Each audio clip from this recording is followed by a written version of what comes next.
Here's the trap out.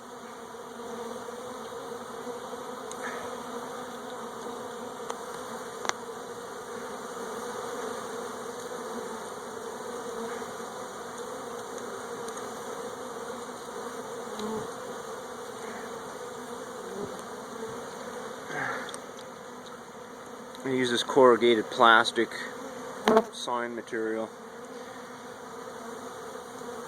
Make kind of a gasket, and that is what the wire cone goes into, and the bees are slowly but surely flowing out, and they are starting to take notice of the hive body there. It's got some wax foundation already pulled in 3 or 4 frames. See how it goes.